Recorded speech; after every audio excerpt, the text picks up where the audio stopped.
Hi everyone, welcome back to the channel and back to another urban calisthenics workout, my full body calisthenics routine. In today's session, I'm excited to bring to you a workout that involves a set of gymnastics rings, a box or a sturdy chair, and a small space to work in, and you are good to go.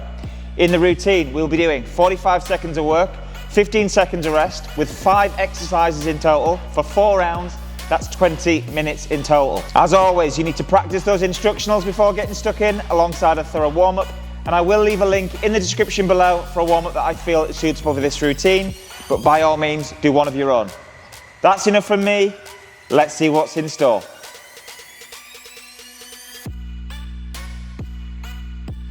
Okay, so for our box squat pike to shoulder flex, you're going to start by getting yourself a box or even a sturdy chair. From here, you're going to start by placing your feet on the box to the point where when your hands are on the floor, your legs are going to be as straight as possible. Now the legs are straight, I'm going to bring the hands towards the hips as best I possibly can, but without bending the legs. This is very important, keeping the legs as straight as possible.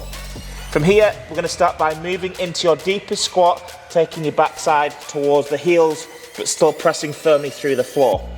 Once you've reached that point, you're then going to move back into your pike position, straightening the legs, and then we're going to move into our shoulder flex, where we simply push the chest towards the box without bending the arms, but also pushing tall at the same time. After you've moved through your shoulder flex, you move back into your pike and then return back into your squat position. So it's 1 pike, 1 shoulder flex, and then back into your squat once again.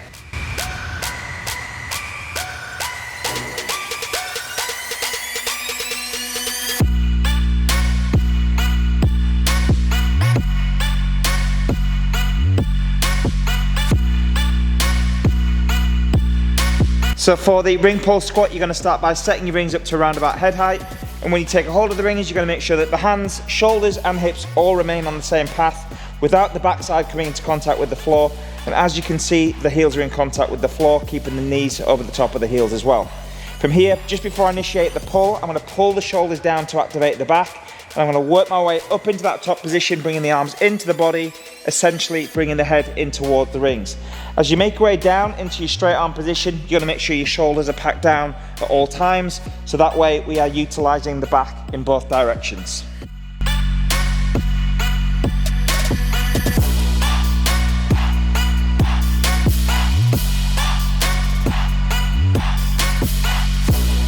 So a really good progression of the ring pull squat is that when you make your way into that top position, you're going to think about lifting the feet off the floor, and you're going to do that by bringing the knees deep into the chest.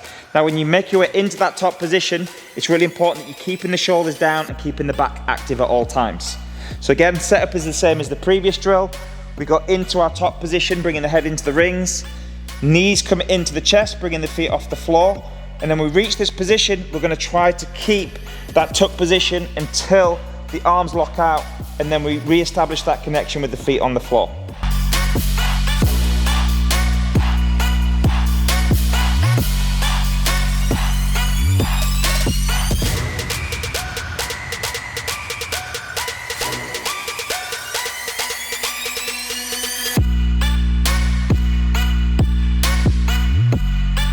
And if you want that extra challenge, what you can do is set up in exactly the same way as the previous drills. Again, not letting the backside come into contact with the floor. What you will do is start by firing the legs out into an L, getting the quads engaged, keeping the legs as straight as possible, working your way into that top position, getting the shoulders to the thumbs if possible, working to full extension, and then moving back into your tuck position. So again, we're going to fire the legs out straight, squeeze the quads, get the head central to the rings if you can, full extension of the arms, and then back into your tuck position.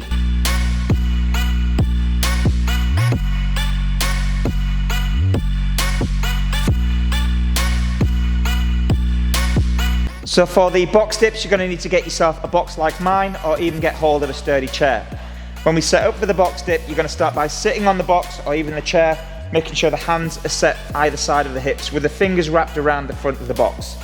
From here, you're going to move into an L position, keeping the hips down, keeping the legs as straight as possible, keeping the shoulders packed down, and keeping the arms as straight as possible. From here, you're going to make your way as low as you possibly can, taking your head forward slightly, but with the intention of trying to take the backside to the floor.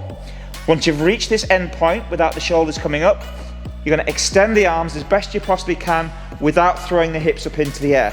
So avoid doing this as you reach the top position. Just try to keep that hip hinge all the way through. So again, pressing down through the box to keep the shoulders packed down. Get the back as near to the box as possible. Hit that end range without sitting down, and then make your way back into your top position.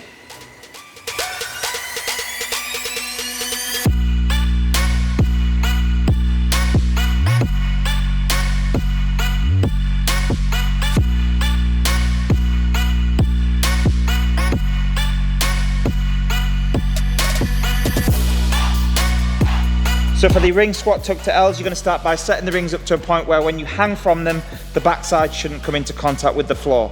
You also want to make sure that the hands, shoulders and hips all remain on the same path, and the setup is pretty much the same as what you would do for a ring pull squat. From this position, the easier variation from this tuck position would be to keep the shoulders down and simply work into your leg extensions from here. So you're going to work the leg to full lockout, squeezing the quads at that point, trying to keep the hips in the same position, and then bringing it back into the tuck position.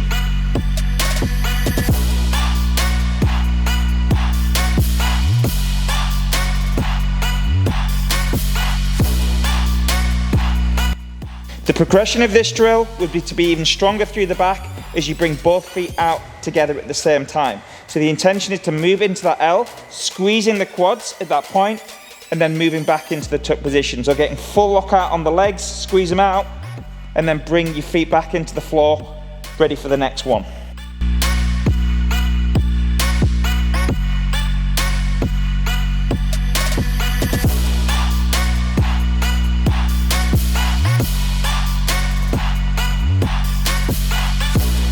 So for our push-up to tuck pike combination, you're going to start by moving into a support position with the hands turned out ever so slightly. Think about bringing the shoulders over the top of the wrists, lock the arms completely, and stabilize the shoulders. From here, you're going to start with the push-up. So you're just going to do a full push-up, and you can do this on or off the knees depending on your level. So I'm going to work down into the push-up, nose to floor if possible, locking in that shape, pushing out strong.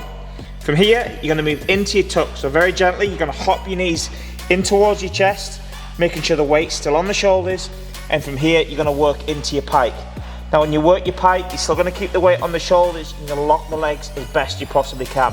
If you can't, you'll just take your feet a little bit further away from the hands. From here, you drop back into your tuck position, and then moving back into your support without the shoulders moving behind the wrists. So again, back into your push-up. Tuck, pike, staying in the shoulders, back to the tuck, and back into your support, repeat.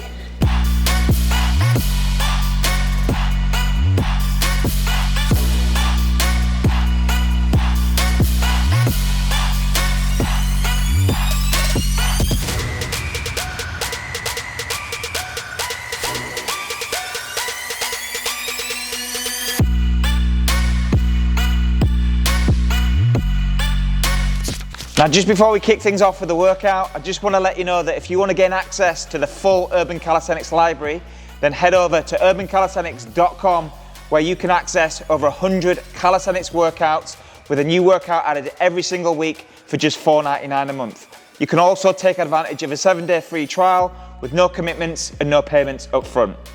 Now let's get into the workout.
Okay.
Thanks so much for taking part in this urban calisthenics workout. I hope you had a great time challenging yourself and breaking a sweat. If you did find this workout useful and beneficial, please give me a like and most importantly, subscribe to the channel. If you do want to gain access to the full Urban Calisthenics library, please visit urbancalisthenics.com where you can gain access to over 100 workouts with a new workout added every single week for just $4.99 a month. Keep up the great work, stay motivated, and I'll see you on the next workout.